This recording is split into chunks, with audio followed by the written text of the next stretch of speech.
Hello students, welcome back to my stable class channel. तो dear students, इस video में हम पढ़ेंगे वासुदेव शरण अग्रवाल का जीवन परिचय व साहित्यिक परिचय।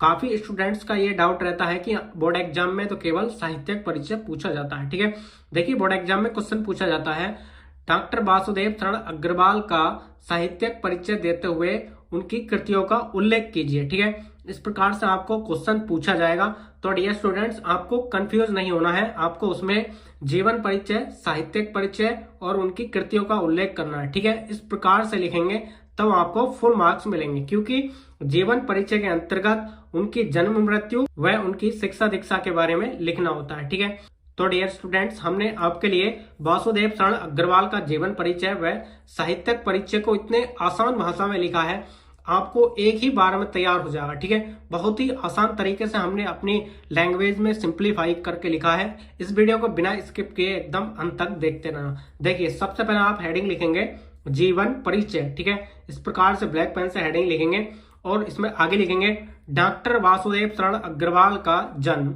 सन 1904 ईस्वी में मेरठ जिले के खेड़ा नामक गांव में हुआ था। ठीक है, यानी कि वासुदेव शरण अग्रवाल का जो जन्म हुआ था 1904 ईस्वी को हुआ था। ठीक है, और कहां पर? मेरठ जिले के खेड़ा नामक गांव में हुआ था। ठीक है, यानी कि इनके गांव का नाम क्या है? खेड़ा। ठीक है, और इनका जिला यानी कि मेरठ जिले के खेड़ा नामक गांव में हुआ था। ठीक है, इनके माता पिता लखनऊ में रहते थे। ठीक है, यानी कि इनके माता पिता कहां पर रहते थे? लखनऊ में रहते थे, लेकिन इनका जो जन्म हुआ था मेरठ जिले के खेड़ा नामक गांव में हुआ था। और इनके माता पिता कहां पर रहते थे?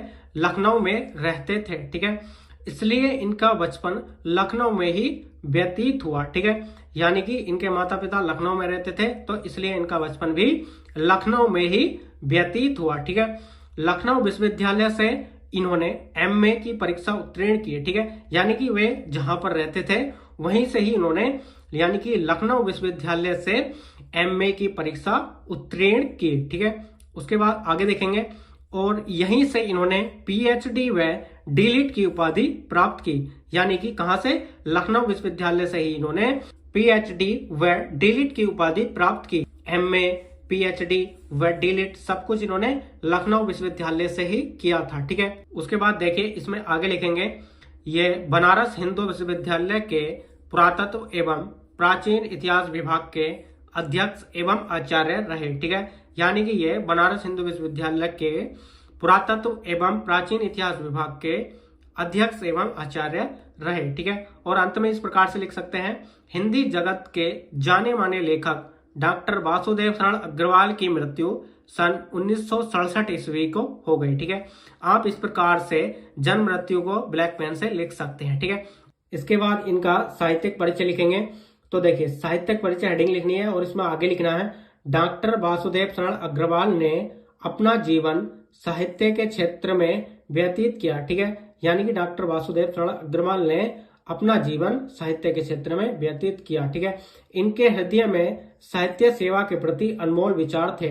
यानी कि इनके हृदय में साहित्य सेवा के प्रति अनमोल विचार थे, इसलिए इन्होंने अपना ज्यादा से ज्यादा समय साहित्य के क्षेत्र को दिया। ठीक है, इस प्रकार से भी लिख सकते हैं, इन्होंने मुख्य रूप से पुरातत्व को अपना विषय बनाया और अपनी रचनाओं में संस्कृति और प्राचीन इतिहास विभाग का रूप प्रस्तुत किया। ठीक है, यानी कि इन्होंने अपनी रचनाओं में संस्कृति और प्राचीन इतिहास विभाग का रूप प्रस्तुत किया। ठीक है, उसके बाद देखिए इसमें प्रमुख रचनाएं लिखेंगे। ठीक है, देखिए इनकी प्रमुख रचनाओं में निबंध संग्रह, शोध और संपादन को लिखेंगे। ठीक है, देखिए निबंध संग्रह में पृथ्वीपुत्र, माता भूमि, कल्पवृक्ष, भारत की एकता, कला और संस्कृति, इस प्रकार से इनके निबंध संग्रह को लिख सकते हैं। ठीक है, और सेकंड है इनका शोध।